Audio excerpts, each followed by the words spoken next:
Buenas tardes a todos. Muchísimas gracias a la organización de las jornadas por invitarme a participar. Y bueno, tenía como varias cosas anotadas para decir y bueno, ha sido un año de decir muchas cosas en torno a la reforma.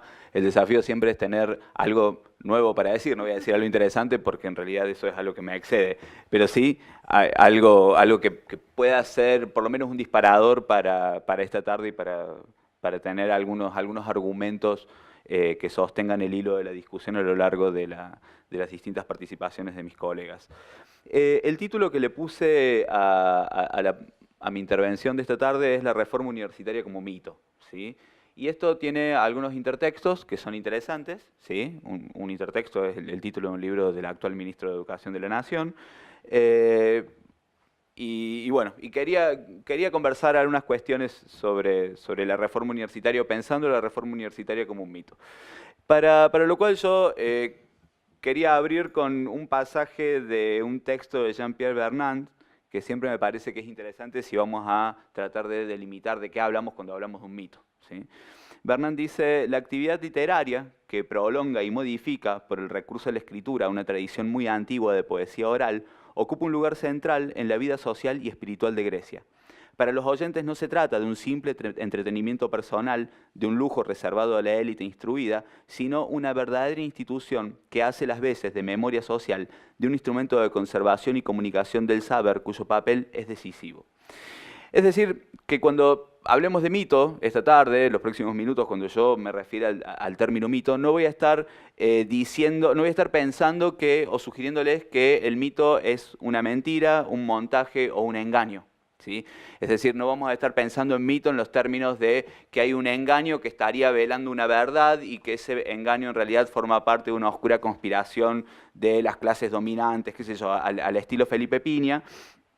Pero tampoco voy a estar aludiendo al mito en el sentido de que habría una razón o justamente un sentido primigenio de la reforma universitaria. Porque justamente lo que me interesa señalar esta tarde es, primero que nada, que la reforma universitaria ha sido el resultado de un proceso de montaje que ha durado 100 años y que ese proceso de montaje, y que si nosotros quisiésemos volver a ese sentido primigenio de la reforma universitaria no podríamos encontrarlo, sino que más bien nosotros somos el resultado de un proceso de sedimentación político, intelectual, cultural, que ha sucedido desde el año 1918 en adelante y que quizás se profundizó a partir del año 1983-84 con el proceso de democratización de nuestro país y de las instituciones universitarias. Un mito está bien lejos de ser una mentira, ¿sí? Si nos paramos desde Vernant. En el sentido de que Vernant pensaba que existía una triada en la Grecia clásica que era mito, religiosidad y vida cívica. El mito era eficaz, el mito tenía efectos en la vida real y por lo tanto nunca podía ser una mentira. El mito era aquello que fundaba una comunidad y aquello que permitía, ¿sí?, que nosotros nos pensásemos como comunidad. Y más aún, en el pasaje que yo le citaba de Vernant, Vernant dice, mete a la memoria social como un elemento clave. El mito es el vehículo a través del cual yo puedo conservar, puedo mantener, puedo preservar una memoria social, una memoria política, pero también una memoria comunitaria. Y yo creo que si nosotros pensamos a la Universidad de Córdoba como una comunidad, ¿sí?, la Universidad de Córdoba como una comunidad que tiene a sus propios habitantes, que son los miembros de esa comunidad, me parece que hay un grado de ritualización de la reforma universitaria que alcanza su punto máximo o que alcanza una forma definida a partir del año 1984 y que desde 1984 hasta el año 2018, el año del centenario, hemos asistido a un proceso de formalización de ese mito fundante. Porque, claro, todos los que hemos sido estudiantes de la Universidad Nacional de Córdoba en distintos momentos de los últimos 30 y largos años, lo que encontramos es una cosa que es bastante clara. Cuando entramos a la universidad, estudiemos lo que vayamos a estudiar, hay 2 días en los cuales se lee el manifiesto liminar, bien, mal, la mayor parte de las veces se lo lee mal, sin un solo aporte de contexto y demás, y durante un día se habla de la importancia de la reforma universitaria. Sería como el elemento que nos vuelve a nosotros miembros de esa comunidad. La reforma universitaria estaría apropiada entonces, o sería pensada a partir del año 1983-84 como el mito fundante de la universidad moderna y democrática en la Universidad de Córdoba. Pero no solamente como el mito fundante, sino que es aquello que les permite dar o les da la carta de pertenencia a la comunidad universitaria. A partir de ahora todos sabemos qué es el manifiesto liminar, somos universitarios cordobeses. A partir de ahora sabemos qué fue la reforma universitaria. La reforma universitaria, en definitiva, ocuparía el lugar de una especie de teodicea, ¿sí? Sería el momento en el cual los héroes fundadores, sean quienes sean, lo que hicieron fue forjar algo nuevo. Y acá hay un elemento que es interesante, digamos. Todo relato de orígenes tiene sus héroes civilizatorios, que estarían marcando un corte, y justamente esos héroes civilizatorios cortan. Y esta mitificación de la reforma universitaria considera que para atrás de 1918 no había absolutamente nada, o que lo que había era una universidad que era claramente retrógrada, claramente pacata, claramente colonial, y que desde 1918 para esta parte lo que hay es una especie de triunfo sin matices del programa reformista. Y ahí, claro, ¿qué es lo que puede agregar un historiador cuando se acerca a pensar esto? ¿Qué es lo que puede agregar un historiador cuando se acerca a pensar la reforma universitaria o estos procesos? Y más aún, ¿qué es lo que puede agregar un historiador cuando en realidad no le interesa pensar el proceso diciembre de 1917 con la supresión del internado del Hospital Nacional de Clínicas hasta octubre de 1918 con la asunción de la fórmula que finalmente termina de poner cierto orden y cierta normalidad de la institución universitaria? Si nosotros pensamos a la reforma en un paisaje o en un proceso que es un poco más extenso, lo que vamos a encontrar son dos cosas. Que para atrás no es tan gris el panorama o no es tan oscuro el panorama como los propios reformistas construyeron esa imagen, sino que lo que hay, por ejemplo, en la Universidad de Córdoba es un proceso de renovación que está larvado, que ese proceso de renovación larvado tiene algunas figuras, que tiene algunas zonas claves dentro de la universidad. Qué sé yo, podemos pensar una figura como Enrique Martínez Paz, podemos pensar figuras como Cornelio Moyano Gacitúa, que son figuras que son ultramodernas, que encarnan un perfil docente y un perfil profesional que para los universitarios es casi que un faro. Por eso, y no extrañamente, los universitarios reformistas van a llevar la candidatura de Enrique Martínez Paz, que era, para quienes no lo sepan, era docente de la cátedra de Sociología. Es el segundo docente de la cátedra de Sociología. Ustedes imagínense en una facultad altamente profesionalista, el profesor de Sociología era casi como la encarnación de un saber de vanguardia en la primera década del siglo XX. Y ustedes piensen también el peso que tiene Enrique Martínez Paz a través de la revista de la Universidad Nacional de Córdoba. Ahí, si ustedes se ponen a ver y se ponen a recorrer las cosas que publicaba Martínez Paz a partir del año 14, cuando él funda la revista de la Universidad Nacional de Córdoba, lo que van a encontrar es una apuesta permanente por incorporar discusiones y por armar, por dotar a los estudiantes de un arsenal de argumentos en pos de una transformación de la universidad. Al mismo tiempo también, si nosotros nos alejamos y tenemos esta mirada de paisaje, lo que vamos a encontrar es que para adelante, después de 1918, no hay un triunfo completo del programa reformista y que muy pocas veces en la Universidad de Córdoba y en la Universidad de Argentina uno podría llegar a decir que los postulados reformistas se aplican completamente. En la Universidad de Córdoba podemos decir, habría algunos momentos en los cuales hay una especie de modus vivendi, ¿sí?, de modus vivendi entre los dos grupos en los que se ha dividido la universidad, el grupo reformista y el grupo antirreformista. Podemos pensar que finales de los años 10 y principios de los años 20 es un momento en el cual hay una universidad en la cual hay un recambio del plantel universitario, aparecen nombres completamente nuevos, pero posteriormente lo que encontramos es un proceso de retracción. Encontramos que muchas de las figuras que habían entrado en 1918, por ejemplo, Deodoro Roca, Arturo Capdevila, salen de la universidad y después nos acercamos a la universidad de los años 30. La Universidad de Córdoba de los años 30 es una universidad muy rara en la cual uno encuentra conviviendo en algunos institutos de investigación, como por ejemplo el Instituto de Estudios Americanistas, a figuras que eran viejos reformistas, Enrique Martínez Paz, por ejemplo, con figuras que están ligadas al catolicismo y al catolicismo de corte más reaccionario. Y ahí nos topamos, por ejemplo, con otra mitologización, ¿no? Uno podría llegar a decir, o una mitologización que aparece casi en el orden del sentido común, dice, pero la universidad post-1955, la universidad 55-66, es la universidad de la Edad Dorada, es la universidad de plena aplicación de los principios reformistas, etcétera, etcétera, etcétera. Yo podría llegar a darle algún viso de realidad a eso siempre y cuando me admitan que el peronismo está proscripto, que ha habido una larga cadena de cesantías a partir del año 55 y demás, y que, bueno, y que eso. Pero entonces digo, los mitos funcionan también como una especie de achatamiento, ¿sí? De aplanamiento del tiempo, como una especie de borramiento del tiempo. Y claro, cuando nosotros tenemos el relato de 1918, nos topamos con, voy a ir a algo que es muy chiquito, y si alguno se quiere enojar conmigo, se enoja, porque es un ejemplo tonto, con la imagen, ¿sí? La imagen que por suerte las jornadas no usa, ¿sí? Que es la imagen de los estudiantes en el techo del rectorado de calle Obispo Trejo, ¿sí? Esa imagen, que es la imagen que todos consideramos como la imagen icónica de la Reforma, que a su vez es una imagen que ha tenido una larga vida a lo largo del siglo XX, ha sido reapropiada, ha sido transfigurada, se la ha fundido en negro, incluso es el logotipo de la Universidad de Córdoba en el año del centenario, en el cual extrañamente en ese logotipo se borran a las personas, aparece el techo, la bandera y no mucho más, lo cual es casi como una especie de declaración de principios, es cómo nos interesa la reforma, es una reforma sin estudiantes, ¿sí? Al mismo tiempo, es una imagen que tiene una larga vida, y esa larga vida aparece o reaparece permanentemente en las libretas que la Federación Universitaria de Córdoba vendía en los años 80, aparece también en la tribuna del Club Atlético Belgrano, aparece como mural en distintas zonas de Barrio Alberdi.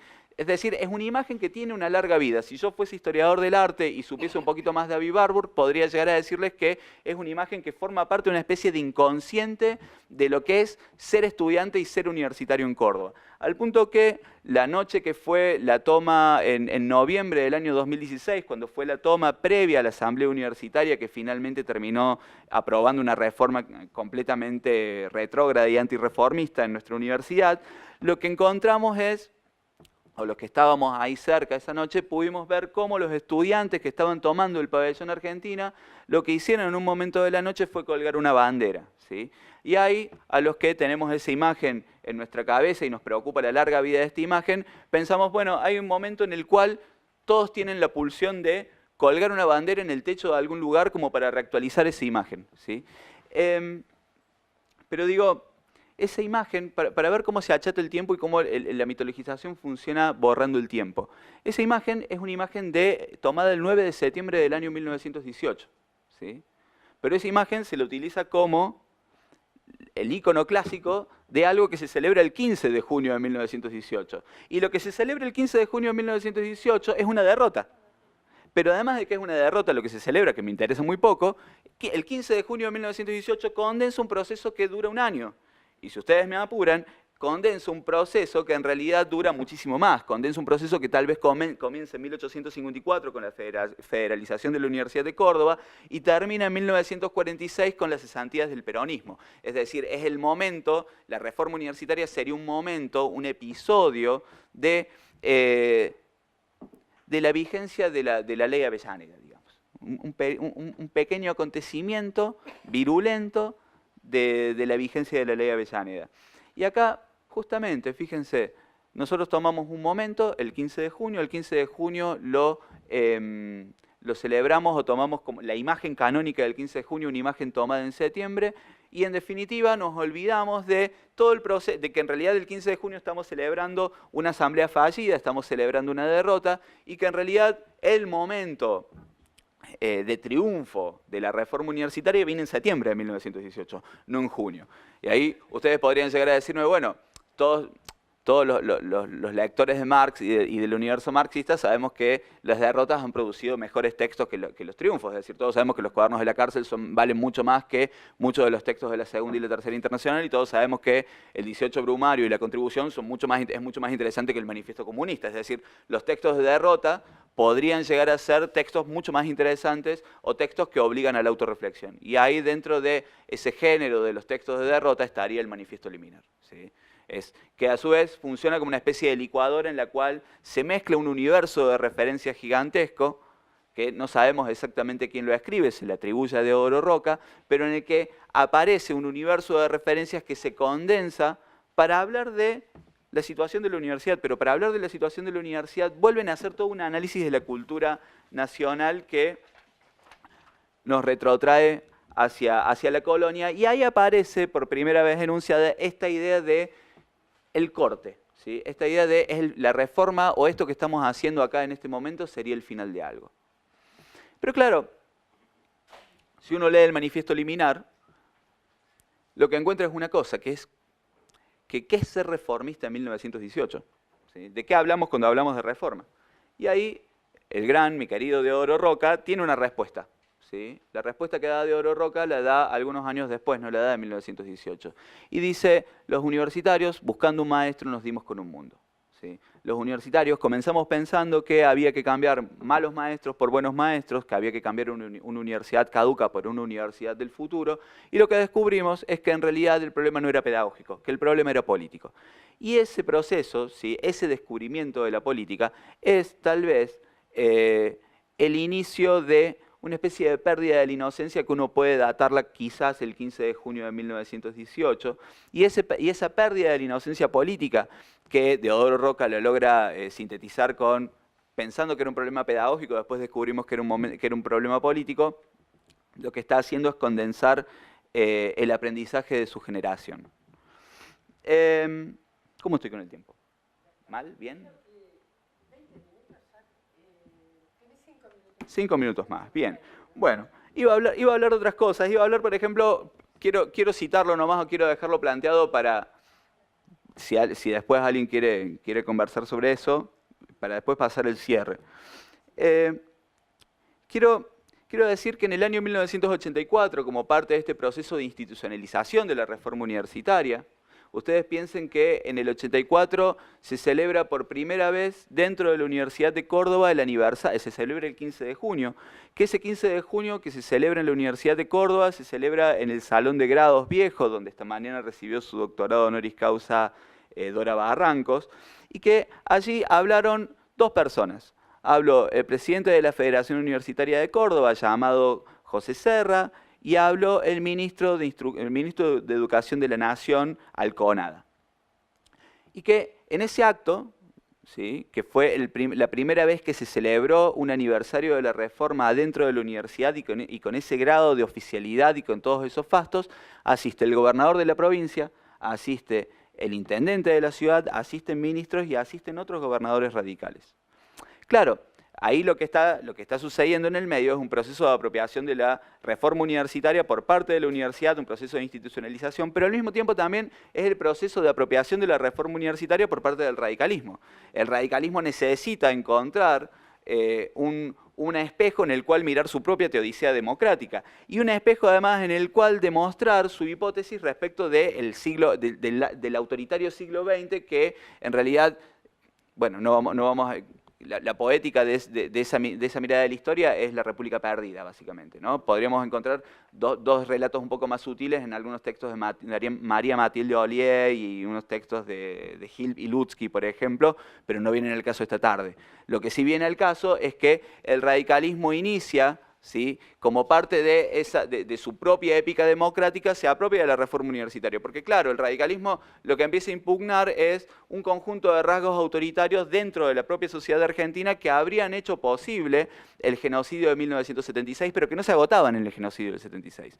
Entonces empieza a haber un montón de rasgos autoritarios que están concentrados y que están acendrados en la sociedad política argentina y que la reforma universitaria aparecería como un momento democratizador y por lo tanto formaría o construye un linaje, construye una tradición en la cual reconocerse a sí mismo.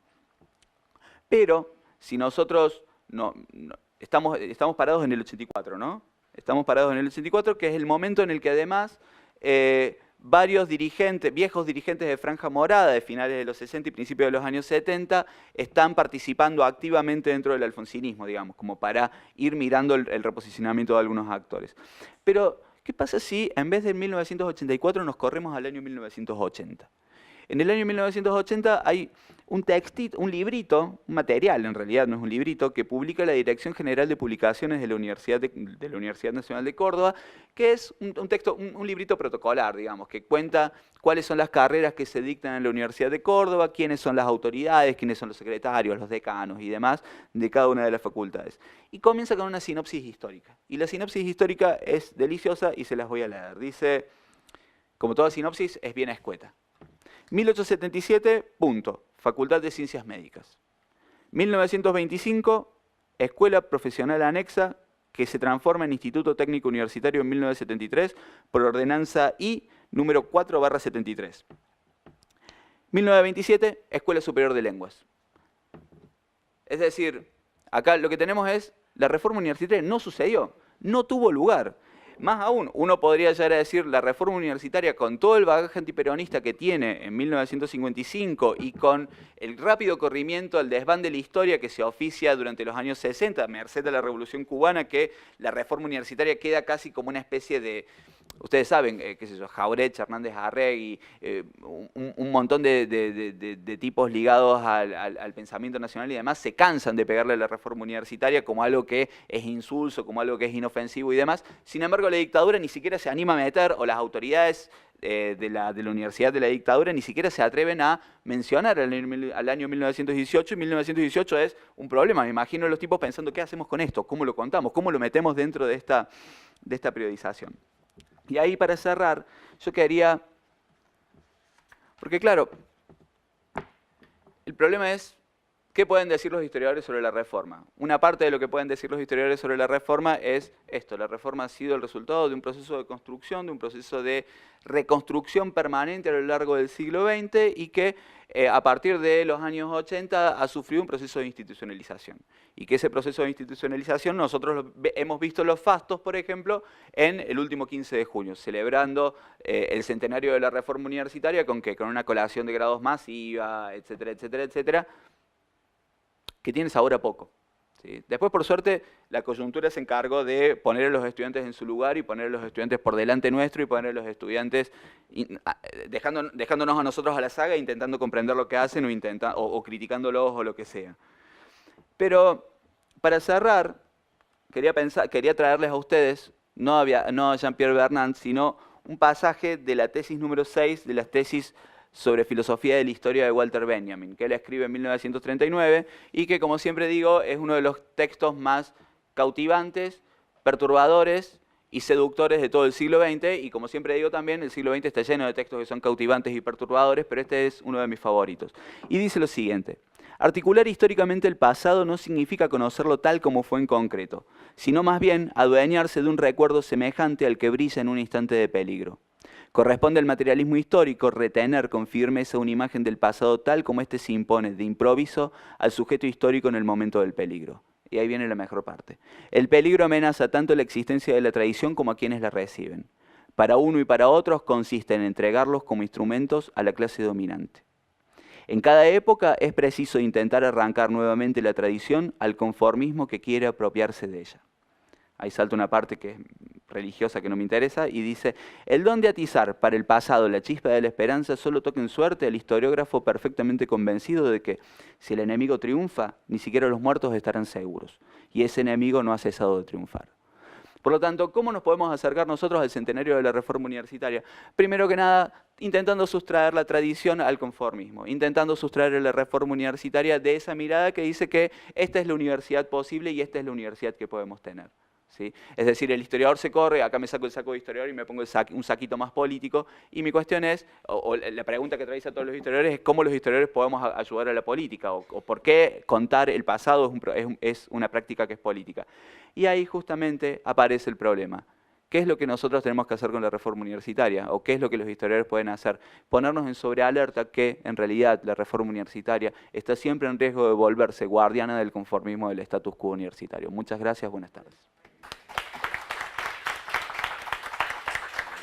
Bueno, el título de la presentación es La reforma universitaria de 1918 como campo de estudio, un ensayo historiográfico, y el pequeño granito de arena es esto último que voy a decir, y algunos aportes para reflexionar sobre las formas de hacer historia de la educación. O sea, si de algo me parece que puede ser, no digo interesante, pero digamos que aporte a la discusión es armar, digamos, el campo de discusión respecto de la reforma, cómo la historiografía lo ha tratado, y en cierta manera ver a partir de esa análisis qué cuestiones me parece que son centrales para, a mi modo de ver, para la práctica de la historia de la educación. Dos cuestiones digamos, a señalar. Uno es, me parece muy sugerente la idea de la reforma como mito, pero también uno podría pensar de que también la reforma como acontecimiento, en el cual, digamos, la preocupación de los historiadores es precisamente tratar de dar cuenta de ese acontecimiento que por definición es particular, situado, local, ¿no? Y en cierta manera, como vamos a ver en el desarrollo, los historiadores como tales no han estado al margen de alimentar el mito. O sea, ahí hay una paradoja, ¿no? De que casi, digamos, queriendo muchas veces desmistificar, construyen otros mitos, ¿no? Y una segunda cuestión que tiene que ver, que también, que es lo que a mí más me interesa, la reforma en términos de las representaciones, o sea, las interpretaciones que se han dado, ¿no? En el cual uno podría decir, no todas las representaciones, no todas las interpretaciones respecto de la reforma van en el sentido de alimentar o no ciertos mitos. En ese sentido, ¿cuál es el esquema que quiero plantearles? Es precisamente hacer una revisión, por un lado, de cuáles han sido las claves de análisis, sobre el cual los historiadores han tratado de ordenar, de explicar, de analizar ese hecho que es la reforma. Segundo, cómo pensar las temáticas, cómo fueron cambiando las preguntas respecto de ese hecho histórico y cuáles han sido las distintas nuevas problemáticas. En ese sentido, cuando uno mira en estos 100 años cómo fue interpretada, bueno, uno puede decir, hay temas que fueron propios de ciertas épocas y que hoy casi diríamos no son objeto. Y cómo en cierta manera esos cambios de problemas y de objetos están muy asociados a los cambios de enfoque, a cómo en el campo de la historia han influido distintos, digamos, las renovaciones o no del punto de vista conceptual. Y cómo en cierta manera esos enfoques historiográficos están en la base de algo que también decía mi colega, respecto a la discusión sobre las periodizaciones. O sea, digamos, acá la clave es en qué medida estos cambios en lo conceptual definen nuevos problemas y discuten las periodizaciones y cuando no, discuten las fuentes. O sea, digamos, en ese sentido, digamos, la idea hacia el final de la exposición es poder retomar estos ejes y ver qué nos puede servir, cómo se estudió, cómo se está estudiando la reforma para nuestro campo de la historia de la educación. Entonces, un primer aspecto que tiene que ver quizás precisamente con la característica de este hecho que es la reforma, es que en cierta manera en su configuración uno puede delimitar, vamos a llamarlo, distintas dimensiones de análisis, que están, digamos, en la misma matriz de estos eventos que uno podría decir, una dimensión más institucional, digo, de un programa institucional de reforma, la idea del cogobierno, la idea de la autonomía, la idea, digamos, dicho de manera sencilla, la idea de una reforma pedagógico-institucional. Ahora, ligado a esa dimensión, está otra dimensión, que es la que, bueno, en general ha sido más el objeto de análisis de la historia durante mucho tiempo, que es lo que llamamos, o lo que voy a llamar dimensión política, o sea, aquella que establece un vínculo en esa transformación, ese cambio institucional, asociado estrechamente, digamos, a la idea de regeneración social, de transformación social, y ahí encontramos, digamos, el conjunto de pares conceptuales, ¿no? reforma universitaria, revolución social, crisis del antiguo régimen, nueva civilización, latinoamericanismo, antiimperialismo, juvenilismo, bueno, digamos, esa dimensión, vamos a llamar política utópica.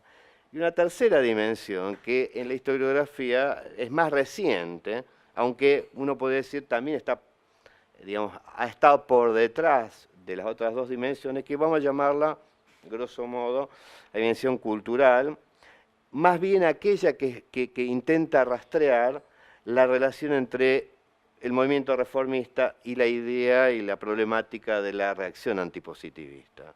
Entonces, si pensamos en estas grandes claves, como para empezar a ordenar, bueno, ¿cómo se empezó a hacer la historia de la reforma universitaria? ¿Quiénes la hicieron? Bueno, entonces, un primer hecho que me parece que es importante, un poco en la línea que creo que señalabas vos, es que la primera historia de la reforma fue hecha por los reformistas. Dicho, después cuando veamos las fuentes vamos a ver, hasta los años 60 fueron las mismas fuentes para decir cosas distintas. O sea, básicamente las compilaciones de Gabriel Dalmaso, que es el que arma el gran corpus, del cual va a venir Portantiero, va a venir, todos van a ser, y el otro, menos trabajado, es Julio B. González, que también tiene sus dos tomos. Uno podríamos decir que ambos fueron historiadores militantes, en el sentido de que construyeron no solamente un corpus, sino básicamente un relato. Y lo que es más interesante es de que si uno mira dentro de esta cuestión, lo que uno va a observar, cómo los distintos grupos, distintos dirigentes reformistas van a intervenir en esos debates, y que en cierta manera, yo tomo acá un texto también clásico, que es el de Gregorio Berman, que, digamos, de los mismos reformistas empiezan a hacer la historiografía de los debates de los reformistas, ¿no? Entonces, el texto de, digamos, el famoso capítulo 11 de Gregorio Berman, que era un primer mapa respecto de las interpretaciones, y que uno podría decir ahí, uno también encuentra rasgos de esta cuestión de digamos, cómo se fue alimentando ese mito. En ese sentido, un texto súper recomendable, digamos, y saludo lo que ayer veíamos del archivo de Berman, digamos, cómo Berman construye esta periodización y a la vez, y a la luz de qué claves se está construyendo. En ese sentido, también uno diríamos que Berman construye un linaje. Dice, hay un linaje de ultraizquierda, no lo dice así, ¿no? El Insurrexis, los Paulino González, que, digamos, critican por izquierda la reforma. Digamos, la idea de digamos, una interpretación idealista, digamos, aristocratizante de la reforma, la idea, digamos muy orteguiana, de una nueva generación más asociada a la idea de una élite, de una aristocracia del pensamiento. Bueno, digamos que en ese sentido, digamos, uno podría decir, Berman también hace una historiografía militante, porque en cierta manera, dentro de esos linajes, uno podría decir un diálogo abierto hacia Aya de la Torre, es una tradición más nacional popular, y lo que él va a llamar esta idea, digamos, de una visión dialéctica, bien cara, digamos, a su posicionamiento de hombre de izquierda, ya más orgánico del Partido Comunista, decir la línea Mella, Mariátegui, Ponce. Ahora, digamos que hacia los años 60, 70, digamos que esa visión historiográfica es la que, digamos, cuando uno puede ubicar una ruptura, un intento de ruptura en esas lecturas, en la renovación historiográfica de los años 60, que, digo, insisto, esta renovación va a trabajar también sobre las mismas fuentes, o sea, va a leer los mismos textos, o buena parte de los textos, desde otras categorías. Y acá, ¿qué me parece interesante? Uno si mira los textos historiográficos, en primer lugar, los 60 son textos muy fuertes, pero muy pocos. No hay una profusión. Cuando vamos a los 80 en adelante, en ese sentido uno podría decir, los 80 en adelante es un periodo riquísimo de la producción respecto de la reforma. mucho más que en los años 60. Entonces, ahí uno podría decir que comienza a operarse unas nuevas lecturas que en cierta manera, digamos, si tienen en común la idea de una historia social, van a adelantar, si ustedes quieren, distintas líneas interpretativas de la Reforma, ¿no? Por un lado, el texto clásico de Alperín, ¿no?, que en el cual, digamos, no es un texto que trabaja sobre la Reforma, pero sí inaugura una forma de leer a la universidad, que hoy también la podemos encontrar, que después lo vamos a llamar hacia los años 80, una nueva historia institucional en la cual está más preocupada, ¿no?, para ver la dinámica de las instituciones académicas, de las disciplinas, de los departamentos, de las carreras, y digamos, más en, digamos, rastrear no tanto el ciclo de las ideas, sino, bueno, cómo cambian las instituciones. O sea, la pregunta es, ¿cuántos de los postulados de la Reforma se concretaron en la realidad? Uno podría decir que en el texto clásico de Alperín, la Reforma es un momento, en una secuencia, en un despliegue, digamos, de desarrollo de la institución, ¿no? ¿Qué quiero decir? En el sentido de, digamos, marcar, digamos, otra temporalidad, otro registro. Los otros trabajos que acá citamos, que son los de Graciarena, Tedesco y claramente el texto de Portantiero, bueno, ahí hay una visión, digo, que no va a estar, digamos, o que en cierta manera se liga más bien a dos o tres innovaciones conceptuales. Una es la idea, que esto no estaba en la primera historiografía de la Reforma, es la pregunta por el sujeto social, ¿no?, en términos, digamos, de los aportes de la sociología y el marxismo. Digo, todo el argumento de Portantiero es una discusión respecto, bueno, ¿quién es este sujeto que son los estudiantes, los jóvenes, en sociedades capitalistas, dependientes? ¿Cuáles son las contradicciones? Y cómo leer ese hecho en una secuencia, digamos, hay trabajos muy interesantes de Natalia Bustelo y Adrián Celentano, de la primera edición italiana de Estudiante y Reforma, donde está sacada, digamos, la edición que nosotros conocemos, está sacado el capítulo del peronismo y está sacada la primera parte de la introducción donde lee la Reforma, Portantiero habla sobre la Reforma a los italianos, diciéndole, el mayo francés, antes del mayo francés, acá hay una línea de este estallido juvenil. Bueno, la edición que tenemos es una edición del 78, bueno, los textos de Graciarena y de Tedesco también muy interesantes respecto, bueno, de cómo ubicar en términos de sectores sociales, la relación entre cuál es el lugar de las clases sociales y la universidad en los procesos de reproducción de sociedades capitalistas. Bueno, acá hay otra clave, por supuesto, y me parece que en ese sentido, lo que me parece interesante es que estos trabajos rompen en cierta manera esta lectura más... me gustó esto que vos dijiste, esta teodicea, ¿no?, que arman los reformistas, una visión, digamos, mucho más, más crítica y más consciente de ciertos límites de la Reforma, ¿no?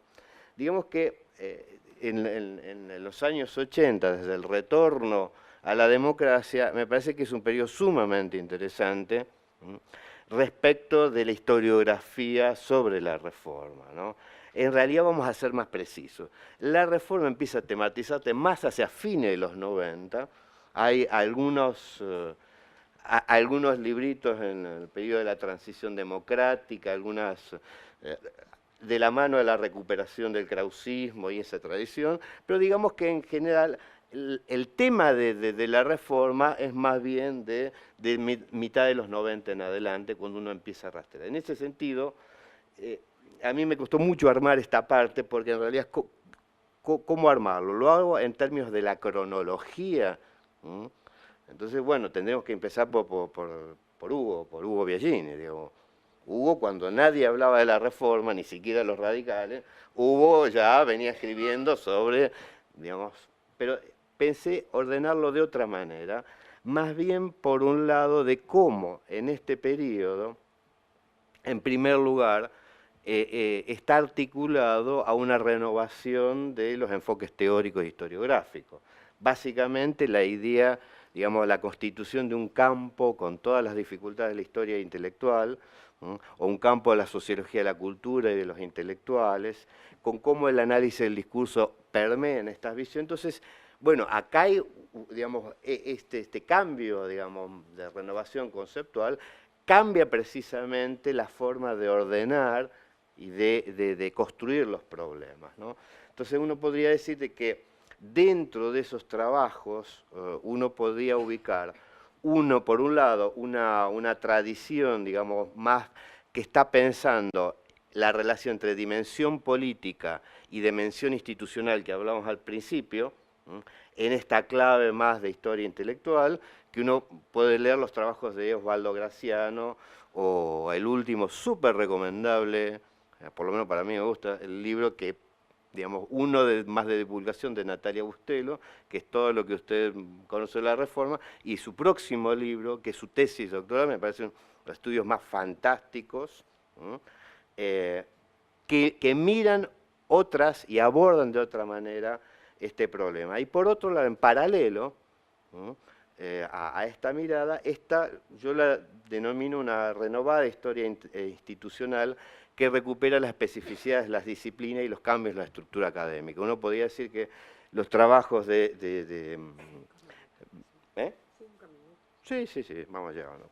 De Petty Candelari y Patricia Funes, como los de Pablo Buschbinder, recuperan una mirada en este sentido, digamos, bueno, la reforma del 18 no es solamente Córdoba, hubo una reforma en La Plata, en Buenos Aires se dio de otra manera, digamos, hay un juego diferente, no es lo mismo las facultades, qué pasó, digamos, una mirada que, insisto, su objeto está a caballo de dar cuenta de la reforma, pero sobre todo de dar cuenta de las transformaciones institucionales, ¿no?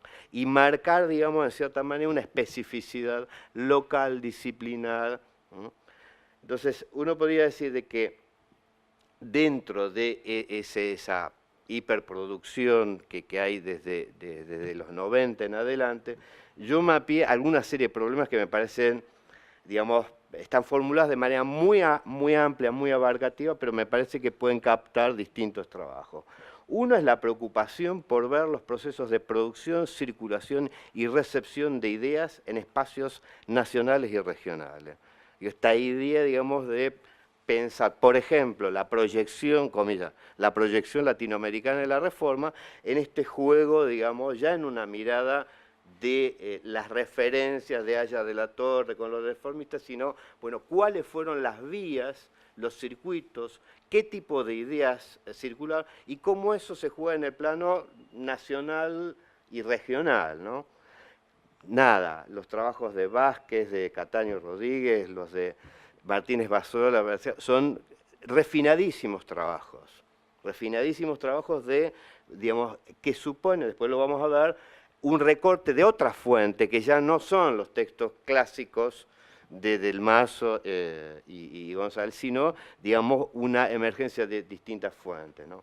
Una segunda cuestión, una segunda línea temática, problemática, que me parece súper interesante, la reconstrucción de trayectorias, prácticas y formas de sociabilidad de figuras y grupos socioprofesionales e intelectuales, siempre dentro del foco de la Reforma.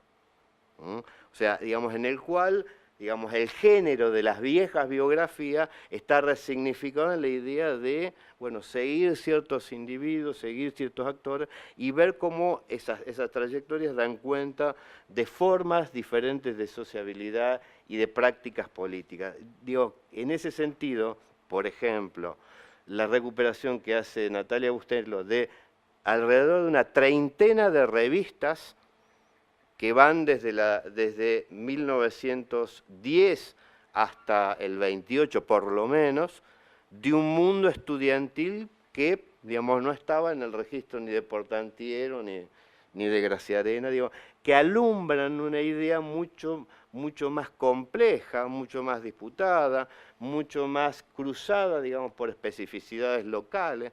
Los trabajos de, por ejemplo, el mundo estudiantil platense, de Hugo Belline, etcétera, etcétera. La relación dentro de estas de esta línea la recuperación también de alguna figura. Voy más rápido. La línea de estudios, ¿sí? Sí, ya. De estudios mencionándolos, de movimiento estudiantil. O sea, aquellos que, digamos, la reforma es parte de una historia, digamos, del movimiento estudiantil como actor político, y bueno, la historia de las disciplinas, de campos, etcétera, etcétera.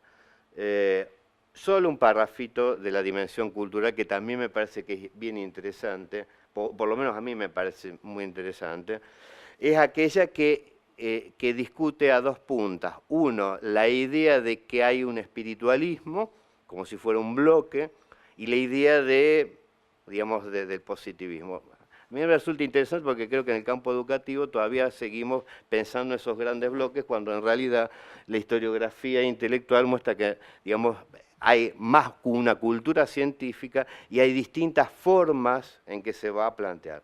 Nada, los textos de Terán, los textos de Biagini, los textos, digamos, en el caso de Bustelo, introduce un elemento muy interesante que es cómo la cuestión de la profesionalización del campo de la filosofía opera como vector para entender la diferenciación entre positivismo y antipositivismo, básicamente.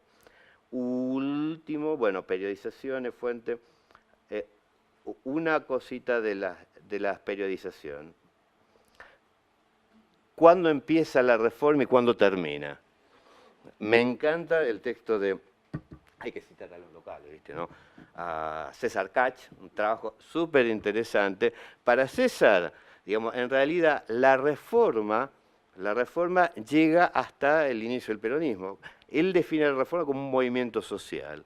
Dice, después la reforma sobrevive como una corriente dentro del movimiento estudiantil. O sea, también es interesante ver esa cuestión respecto de qué es lo que estamos analizando cuando analizamos los 80, los 50. Estamos analizando una corriente dentro del movimiento estudiantil, dentro de la universidad. Sí, también en esa línea, que lo retoman varios, la hipótesis de Silvia Sigal, que en realidad es difícil entender la nueva izquierda, incluidos los sectores peronistas en la universidad, que abrevan en esa matriz del reformismo, ¿no? Ahí se inscriben muchos trabajos de tesistas digamos, que analizan los 60, como buena parte de lo que va a nutrir esa experiencia viene de las críticas al reformismo, etcétera, etcétera. Último, y ya con eso ya me acabo, nada, me parece que ¿qué nos deja este panorama para la historia de la educación? Me parece que nos puede dejar algo, digamos, en términos del peso o de la importancia, la centralidad de esta cuestión de la construcción teórica para construir problemas de investigación histórica. Creo que buena parte, o a veces, nuestra investigación está demasiado pegada a comentar la fuente y hay poca construcción de problemas. Me parece que otra de las cuestiones que también nos interpela este estado de discusión es la necesidad de la discusión sobre las fuentes. En realidad, digamos, estos últimos trabajos muestran cómo otras fuentes nos alumbran otros aspectos y, en cierta manera, cómo ese juego entre referenciales conceptuales y fuentes nos permite avanzar en la construcción de problemas, ¿no? Última cuestión, me parece que la cuestión de pensar estrategias o programas de investigación a mediano plazo permite acumular estos trabajos. Si hoy hacemos reforma, la próxima jornada hacemos educación técnica y la otra jornada hacemos educación rural, difícilmente acumulemos. Y entonces, bueno, lo que nos muestra esto de que, bueno, la acumulación... Bueno, después podemos discutir cuánto se contribuye al mito, pero digo, lo que uno ve, digamos, y saludo la potencia del campo de la historia en estos temas. Bueno, disculpen el tiempo, gracias. Gracias, muchísimas gracias a los organizadores. Quiero agradecer a Juan Pablo Abrate también por la invitación, por estar aquí en este panel. Muchas gracias, Silvia, por la presentación también. Yo no voy a hablarles de reforma universitaria. Parece raro, pero no, efectivamente no les voy a hablar de la reforma, no soy especialista en la reforma, pero sí quería contarles que de la universidad en tiempos de la Reforma. Nosotros ya conocemos las imágenes clásicas de la Reforma, ya Pablo ha aludido a una de ellas y la ha problematizado, o también esas imágenes de jóvenes, varones con saquitos puestos, moñitos, corbatas, algunos con sombrero, como señalaba Horacio González hace poco que estuvo acá en esta facultad, hablando de la vestimenta, ¿no?, de los reformistas o quienes aparecen en las imágenes, y es muy sugestivo porque las mujeres no aparecen absolutamente en ninguna de estas imágenes. Natalia Bustelo, la vuelvo a citar porque es maravilloso el trabajo de Natalia, que tiene una mirada feminista sobre la Reforma del 18, señala que, bueno, que no siempre no aparecieron en las fotos porque muchas de ellas no estuvieron del lado de los reformistas. Sin embargo, más allá de estas fotos, de estas clásicas fotos, y que están señalando quiénes están estudiando, quiénes son los egresados de la universidad, en ese entonces las mujeres no están. Pero las mujeres estaban transitando en la Universidad Nacional de Córdoba desde el año 1884. Ya había mujeres estudiando carreras, ¿no?, vinculadas a la medicina. Ya había egresadas farmacéuticas, había médicas, había doctoras en medicina y, por supuesto, parteras, egresadas de la Escuela de Parteras desde específicamente el año 84. Dora Barrancos, con motivo de la celebración de los 400 años de la Universidad Nacional de Córdoba, en el tomo 1 participa justamente, y bueno, y Pablo le hizo el soporte, el apoyo bibliográfico y documental para ese trabajo, adelantó acerca de el estudio de las mujeres en la Universidad Nacional de Córdoba, qué carreras estaban estudiando a finales del siglo XIX y principios del XX. Sin embargo, ellas se nos aparecieron de un modo brutal, diría yo, cuando con las archiveras Alejandra Freites y Nuria Cortés trabajamos, en realidad lo hicieron ellas, bajo la dirección de quien les habla en un proyecto de CECIT, un índice de las primeras egresadas de la Universidad Nacional de Córdoba que publicamos en el año 2016. Es un ebook, está online en la página del Archivo General Histórico de la Universidad Nacional de Córdoba, y allí se nos aparecieron carnalmente muchísimas mujeres, y de un modo bastante poco frecuente, que es el estudio, el trabajar con los libros de grado. Ustedes saben que los libros de grado, muchos de nosotros estamos en los libros de grado, recogen las actas de las colaciones de grados. Y suele ser una fuente muy árida para los historiadores, incluso hay gente que busca a sus propios familiares, o busca a actores sociales o políticos del momento, buscando en qué momento se graduaron, qué datos le consignó la universidad.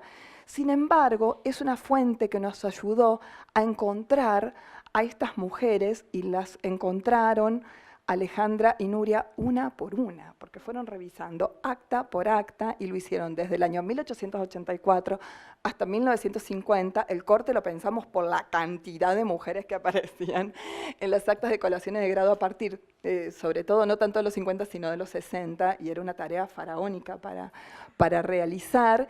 Y entonces estas mujeres están apareciendo en esas actas de colaciones de grado, y cuando ellas, en la organización que le dieron al índice, la parte cronológica, es decir, la organizaron año por año, además de ser un índice onomástico donde están ellas organizadas por orden alfabético, en el onomástico nos apareció en 1918, ¿no es cierto?, 5 egresadas.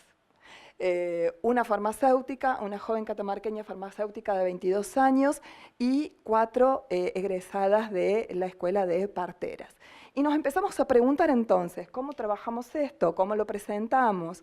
Es un auxiliar descriptivo fundamental para el estudio de la participación y el estudio de las mujeres en la Universidad Nacional de Córdoba, que también tuvo y tiene una historia androcéntrica que merece ser revisitada, reescrita y reestudiada.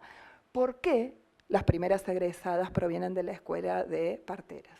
¿Por qué van a ser farmacéuticas? ¿Por qué serán doctoras en medicina? Esto no es casual, esto no es único, esto ya fue estudiado por historiadoras, ¿no es cierto?, para universidades tanto europeas como de América Latina. Lo cierto es que la corporación médica no veía con malos ojos el ingreso de las mujeres ¿no es cierto?, que, para que obtuvieran sus títulos oficiales en la escuela de parteras, porque combatían las comadronas, el trabajo de las comadronas, combatían los abortos, que muchas veces, ¿no es cierto?, les, bueno, tachaban a las comadronas de lo que hacían, y por lo tanto querían organizar ese saber oficialmente a través de los estudios universitarios. Muchas mujeres, muchas jóvenes mujeres que provenían de países limítrofes y también europeos que habían llegado a la Argentina con la inmigración de finales del 19 y principios del 20, están trayendo sus títulos, ¿no es cierto?, de sus países de orígenes y obtienen la reválida de estos títulos. Pronto después aparecerán las primeras farmacéuticas y las primeras médicas. Y el otro gran interrogante que teníamos a la hora de pensar ese índice, encontrarlas a ellas en un determinado momento histórico de su vida, era ¿qué pasó con ellas después? Porque pensemos que en ese momento hay un feminismo ya en la Argentina, hay un feminismo que celebró un congreso en 1910, que Natalia también cita, permanentemente, ¿no es cierto?, que está bregando y está abogando por los derechos civiles y políticos, ¿no es cierto?, entre otros, bueno, y el acceso a la educación superior también de las mujeres. Y son mujeres que para el Código Civil de Vélez Sarsfield, otro cordobés célebre, ¿no?, les había asignado, bueno, una incapacidad relativa de derecho. Las mujeres casadas eran absolutamente incapaces, ¿no es cierto?, dependían absolutamente de forma jurídica del marido, no podían recibir la herencia de sus propios padres sin la autorización del marido, no estaban autorizadas a contratar, no estaban autorizadas a vender inmuebles y por lo tanto no podían obligarse laboralmente tampoco, ¿no es cierto?, en esas circunstancias. La única excepción que está estableciendo Vélez Sarsfield para que las mujeres no tengan la necesidad de tener la anuencia legal del marido para hacer ciertas compras, es la compra en el mercado, la compra cotidiana, ir a comprar lechuga, ¿no?, o carne, ¿no?, al mercado. Ahí había una autorización tácita, según Vélez Sarsfield, que el marido no necesitaba refrendar. Pero en el resto de los actos jurídicos que marcaban los códigos, ¿no es cierto?, las mujeres estaban impedidas y por lo tanto esto podía ser un serio impedimento a la hora de ejercer las profesiones también. Esto me parece importante señalarlo, ¿no es cierto?, más allá de los prejuicios sociales que existían y esos discursos sociales que existían en relación a las mujeres, el ejercicio de profesional de las mujeres, a la salida de las mujeres al ámbito público para ejercer ciertas profesiones. Silvia Reutemuth tiene un texto de ya algunos años, pero tiene una cita que me parece maravillosa mencionar, ¿no? Es este prejuicio social que se tenía en relación a si las mujeres tenían capacidad psíquica e intelectual para poder encarar estudios universitarios y también para hacer ciencia. Silvia cita, ¿no es cierto?, de que por ese entonces, en los años en que estamos hablando, de que estas mujeres están transitando la universidad, la imposibilidad de que ejercieran, ¿no es cierto?, estas profesiones era el colmo de lo absurdo. El colmo de lo absurdo, ¿no? Se cuestionaba la capacidad intelectual de las mujeres por estudios que hacían los médicos, ¿no? Y ya, vuelvo para atrás, en este fabuloso congreso de las feministas de 1910, de las primeras egresadas de la Universidad de Buenos Aires, también muchas de ellas médicas y también maestras, ¿no es cierto?, señalaron en la Comisión de Ciencias que no había absolutamente ningún impedimento, ¿no es cierto?, ni psíquico ni intelectual que impidiera a las mujeres hacer ciencia ya en 1910. Es un largo camino que hay que transitar, esto de, bueno, de construir esa historia androcéntrica que se ha hecho de la Universidad de Córdoba. Es importante mirarla también desde estos lugares, desde estos espacios, y bueno, y nosotros ofrecemos este índice que está online, que es gratuito, que pueden consultarlo, para empezar a mirarlo desde otros lugares. Lo que nos interesaba era poner este índice a disposición y que muchos otros investigadores e investigadoras hagan las interpretaciones de las disciplinas que quieren encararlo. Muchísimas gracias.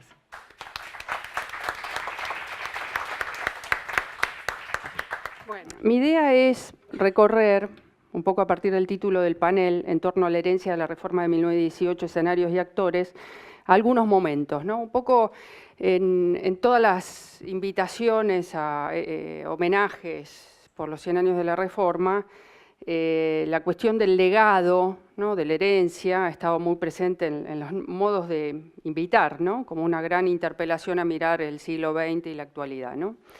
Y revisando un poco la noción de legado, uno diría, bueno, ahí hay algunas cuestiones, y esto lo planteo un poco como introducción, la idea de una forma de sucesión particular, algunas definiciones, ¿no?, en la que se deja un bien o conjunto de bienes o un derecho singular a una o varias personas.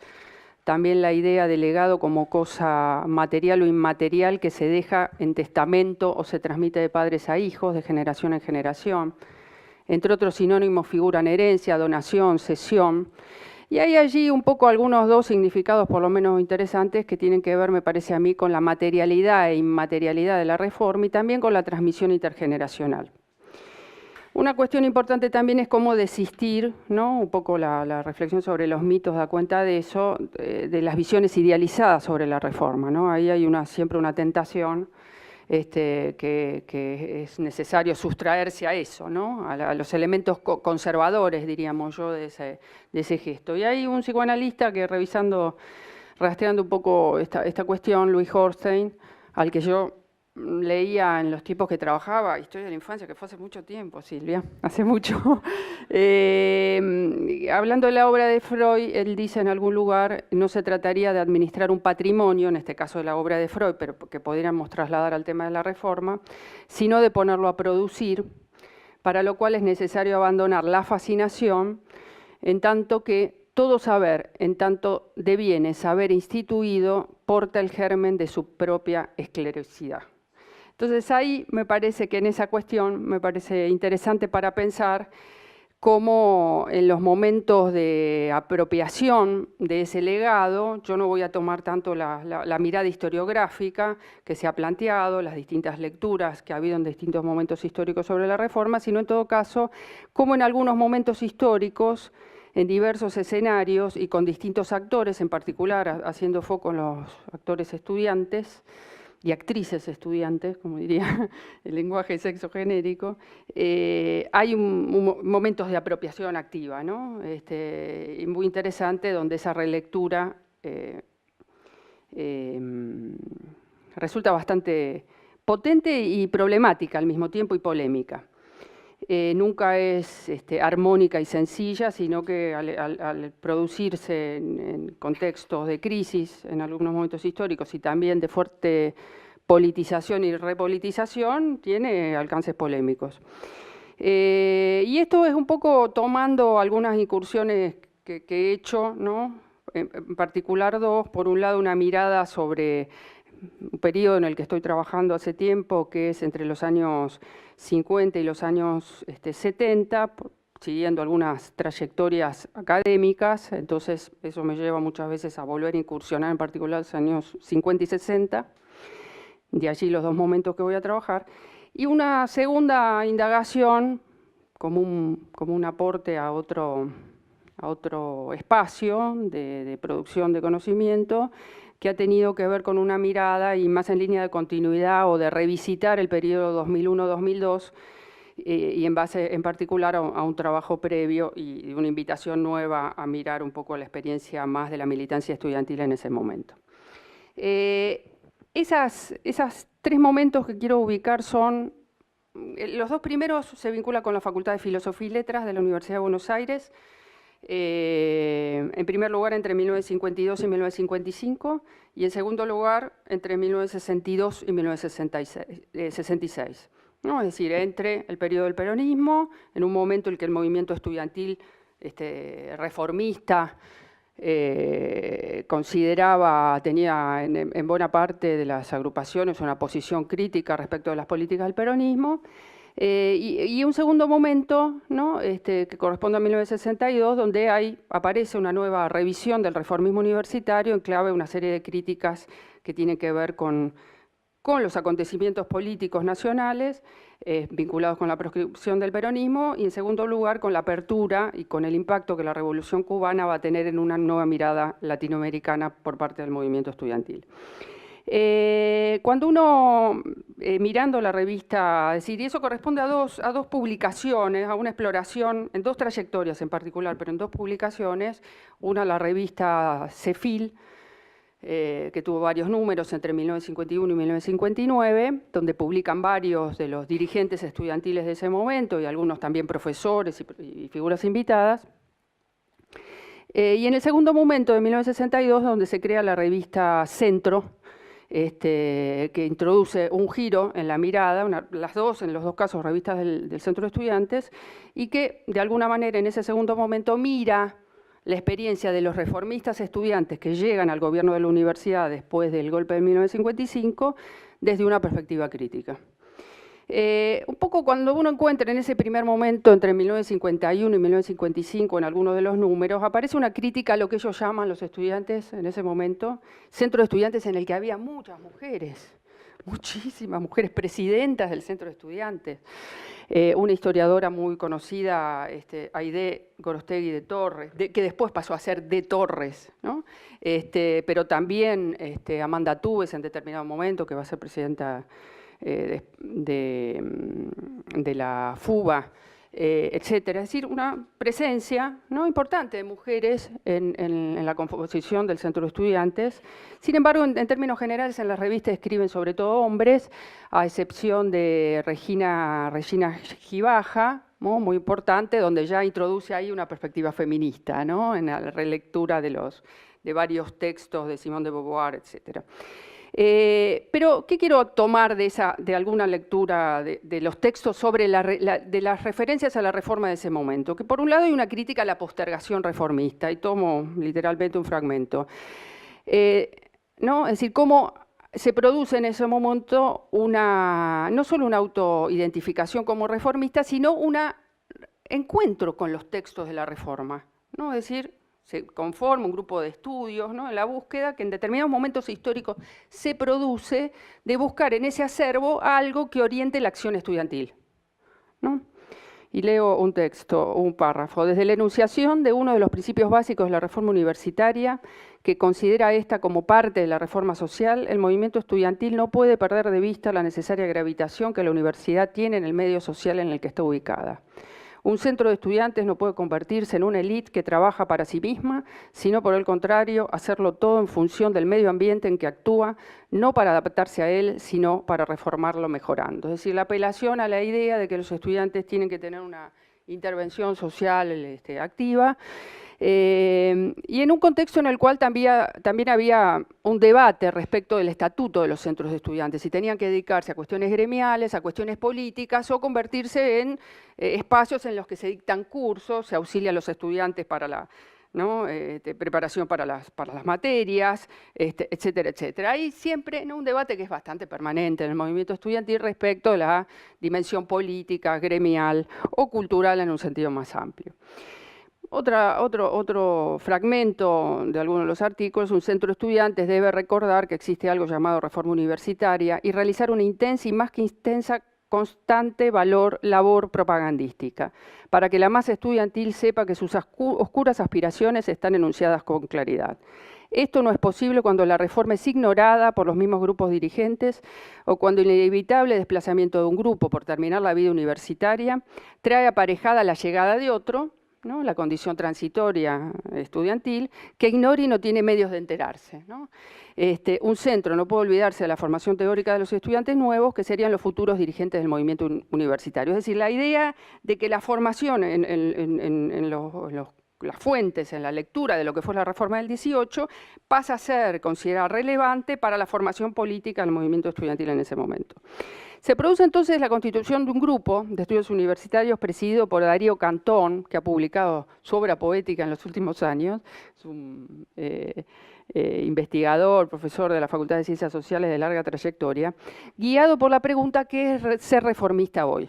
Y que llevó a todo un trabajo de relevamiento de las fuentes para ¿no? Es decir, cómo volver, eso es lo que me interesa, me parece interesante como momento de reapropiación de la reforma, en clave de ese escenario, en ese momento donde los grupos estudiantiles, ¿no? En esa tensión que se produce con las políticas más intervencionistas del peronismo y más ligadas a subordinar, de alguna manera ligar a la universidad las políticas de Estado, pensemos el segundo plan quinquenal, pensemos las leyes universitarias, ¿no? Digamos, la restricción de la autonomía, un movimiento estudiantil que en los relatos de la época se autopercibe como asfixiado frente a esa, digamos, política que no ubicaba en los estudiantes la idea de un actor protagónico y menos aún podía tener una participación política activa, a no ser en términos académicos, desde el punto de vista de la gestión de la universidad. A pocos meses, ¿no? También a pocos meses de producirse el golpe militar de 1955, se publica un volumen que en realidad aclara el volumen, se había elaborado antes, el volumen 10 de la revista, que celebra el aniversario de la creación del Centro de Estudiantes y en que aparecen miradas, es un número muy interesante, miradas retrospectivas sobre la universidad y la reforma con notas de Héctor Agosti, David Viña, Gerardo Andújar, muy importante, y Eliseo Verón. Voy a retomar en particular, digo, pensando en la contemporaneidad de ese momento, ¿no? Un número, ¿no? Que busca discutir sobre la reforma universitaria a poco de producirse el golpe y que después tiene que explicar que ese número había sido elaborado con anterioridad, etc. En uno de esos textos, Reforma Universitaria Siempre, escrito por Gerardo Andújar, se insiste en que la reforma no era un hecho acabado. Esta es una cuestión importante porque en muchos casos aparece esta reflexión, la idea de la reforma como un fenómeno inacabado y que por lo tanto siempre tiene una nueva actualidad de acuerdo a los actores, a los usos, ¿no? Es decir, al recurso a la reforma, sea un recurso a una apropiación conservadora, ¿no? Oficialista, más institucionalizadora de ese legado, en clave del status quo, como se señalaba recién, o una reapropiación en clave de introducir, ¿no? De abrir nuevas perspectivas para pensar, ¿no? Un giro en las situaciones del presente. En ese texto, Andújar sostiene, entre otras cosas, que la reforma responde a una realidad insatisfecha, pero sin objetivo. Nunca se la podrá dar por concluida por haber logrado sus fines. La reforma no los tiene ni está referida a doctrinas finalistas.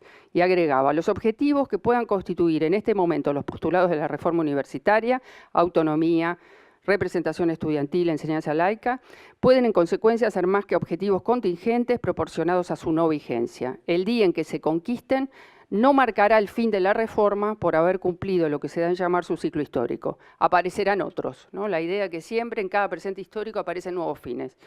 Dicho de otro modo, y citando nuevamente a Ortega, que es un poco la referencia recurrente, Ortega y Gasset, en la reflexión de la época, por los textos de Ortega sobre la cuestión universitaria, la reforma no puede reducirse a la corrección de abusos. Reforma es siempre creación de usos nuevos. ¿No? Ahí ya clarifica algo que en clave de las lecturas teóricas actuales, cuando pensamos en los procesos de apropiación cultural o la idea de usos de Wittgenstein, ¿no? También, ¿no? Está planteado ahí en un lenguaje, ¿no? De la época la idea de que siempre hay creación de nuevos usos y que invariablemente los estudiantes universitarios, ¿no? En determinadas coyunturas recurren a la reforma, ya sea para producir nuevas identidades o para generar nuevo tipo de organizaciones, demandas, etc. Esos nuevos usos, esas reapropiaciones en un presente inaugurado, ¿no? Por un golpe militar, me refiero a 1955, el nuevo proyecto reformista sobre universidad, para la Universidad de Buenos Aires, los encuentra a esos estudiantes reformistas, muchos que se gradúan en esos años entre 1953 y 1956-57, algunos que estiran la graduación, un clásico del pasado como un clásico del presente, para prolongar la condición estudiantil, la condición de militantes estudiantiles y la participación política, los encuentra, ¿no? Muy embarcados en la gestión de la universidad, en lo que hoy llamamos la gestión, en el gobierno de la universidad, en palabras del lenguaje universitario de la época. Ahí tenemos a Ernesto Verón, que va a ser consejero estudiantil, tenemos a Amanda Tubes, tenemos una serie de figuras que tienen actuación universitaria, pero que también releen, y ahí quiero retomar algunas reflexiones de Ernesto Verón, donde aparecen caracterizaciones ya sobre la universidad durante el peronismo y sobre el sentido que puede adquirir la reforma, ¿no? Verón, en uno de los textos de la revista, caracteriza a la universidad como preperonista, por un lado, como signada por una irradiación limitada de la reforma de 1918, y a la universidad peronista como una universidad de clase reducida, y esta es un poco la crítica principal del movimiento estudiantil en ese momento, reducida a una estructura burocrática y conservadora de las viejas formas de la universidad y considerada una repartición estatal. Esa expresión es bastante recurrente en los textos, ¿no? Criticando el alineamiento directo de la universidad como un apéndice del Estado, como una repartición oficial del Estado. La palabra repartición pública aparece mencionada en los textos de ese momento, ¿no?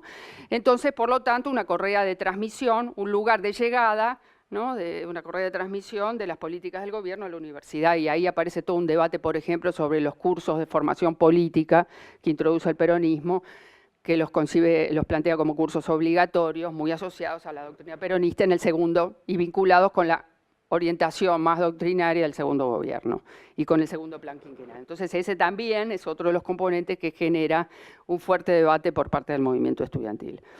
Verón ahí dice algunas cosas más, ¿no? Que un poco lo que tenían por delante los estudiantes era reconstruir la función social de la universidad, dejar de ser una universidad de clases a partir de la idea un poco universalista de la cultura, la universalización de la cultura, convertir a la universidad en el lugar natural de los problemas nacionales. Es decir, que la cuestión nacional estaba presente, pero planteada de otra manera, ¿no?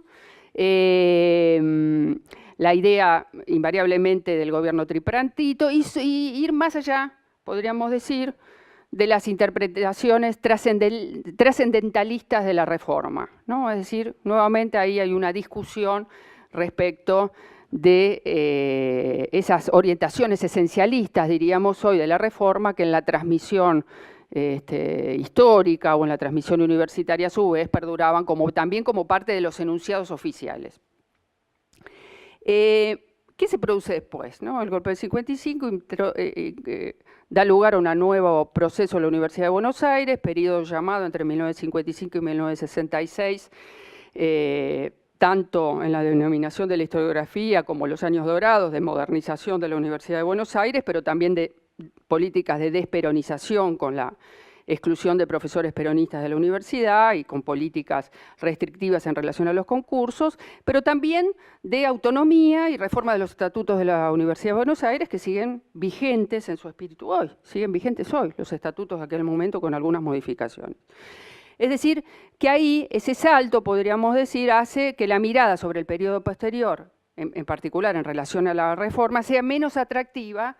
En tanto, ya ahí los actores reformistas son autoridades, es decir, tienen un papel central en la conducción de la universidad, en la definición, en muchos casos, de los rectores, de los decanos, es decir, en una participación oficialista, podríamos decir, del movimiento estudiantil como parte del proceso institucional de esos años. Pero hay un segundo momento, diría yo, y este es el segundo momento que quería tomar de apropiación, en 1962, cuando en la misma facultad se funda la revista Correo del CEFIL en 1962, cuya primera editorial la define como una expresión de los que luchan y que será esa revista un diario, una voz, un fusil, ¿no? Es decir, ya encontramos ahí el impacto de la Revolución Cubana, de los movimientos armados en Argentina y en otros países de América Latina, y donde aparece claramente una crítica al reformismo, a la insuficiencia del reformismo en varios de los textos, el